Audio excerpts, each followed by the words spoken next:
তোমার জান্নাত কোথায় জানো? তোমার মায়ের পায়ের নিচে। আজই বাবা মাকে বলো, আমি তোমাদের ভালোবাসি। রাসূল সাল্লাল্লাহু আলাইহি ওয়াসাল্লাম বলেছেন, তোমার জান্নাত তোমার মায়ের পায়ের নিচে। মাকে কষ্ট দেওয়া মানে নিজের জান্নাত দূরে ঠেলে দেওয়া।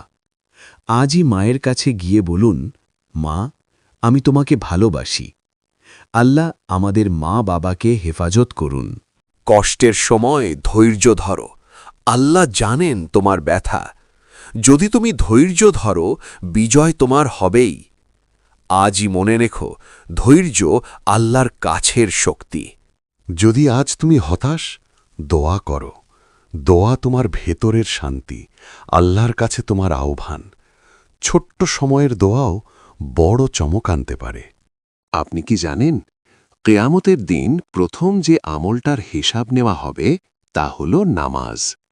কুরআনে আল্লাহ বলেন, নিশ্চয়ই নামাজ অশ্লীল ও খারাপ কাজ থেকে বিরত রাখে। সূরা আনকাবুত ২৯:৪৫। প্রিয় নবী মুহাম্মদ সাল্লাল্লাহু আলাইহি ওয়াসাল্লাম বলেছেন, নামাজ হল দ্বীনের স্তম্ভ।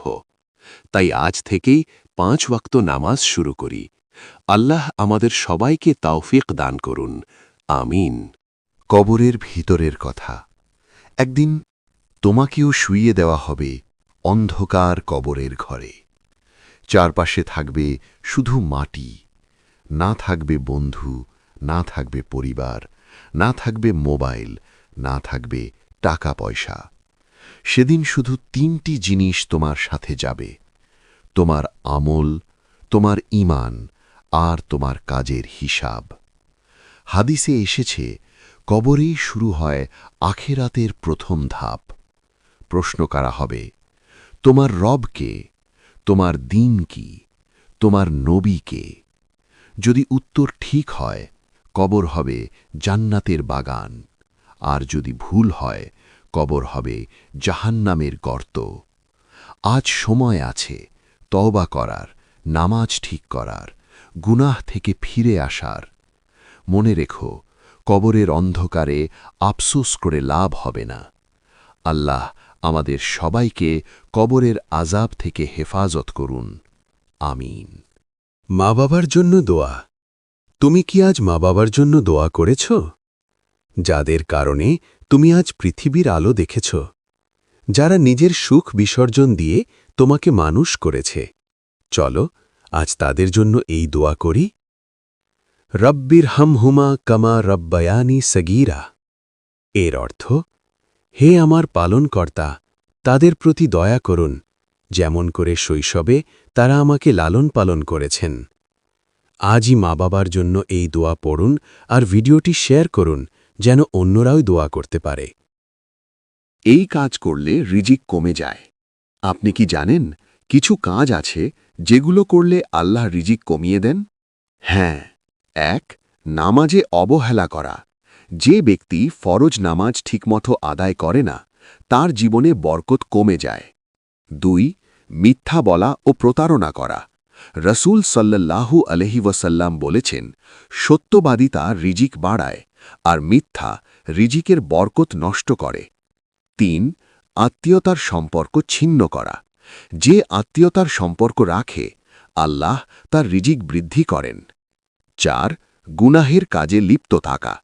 গুনাহ মানুষকে রিজিক থেকে বঞ্চিত করে। মনে রাখবেন, রিজিক শুধু টাকা নয়, স্বাস্থ্য, শান্তি, সুখ সবই রিজিক। আজ থেকেই এই সব কাজ ছেড়ে দিন। আল্লাহ আমাদের রিজিকে বরকত দান করুন। আমিন। ফলো করুন আরও ইসলামিক ভিডিওর জন্য। শেষ 10 সেকেন্ড চোখে পানি এনে দেবে। তুমি কি জানো, তোমার জীবনের সবচেয়ে কষ্টের দিনেও একজন তোমার কথা ভাবছিল। যখন তুমি একা কেঁদেছিলে, যখন তোমার দোয়া কেউ শুনছে না মনে হয়েছিল, যখন সবাই ছেড়ে চলে গিয়েছিল, তখনও একজন ছিলেন যিনি বলেছিলেন, হে আমার উম্মত, হে আমার উম্মত। তিনি নিজের জন্য জান্নাত চাননি, তিনি তোমার জন্য কেঁদেছেন। তিনি হলেন আমাদের প্রিয় নবী হযরত মুহাম্মদ সাল্লাল্লাহু আলাইহি ওয়াসাল্লাম। কিয়ামতের দিন সবাই বলবে নাফসি নাফসি, কিন্তু তিনি বলবেন উম্মতি উম্মতি। আজ আমরা কি তার সুন্নাহ মানি? তার জন্য কি একবার দরুদ পড়েছি? এখনই কমেন্টে লিখো আল্লাহুম্মা সাল্লি আলা মুহাম্মদ।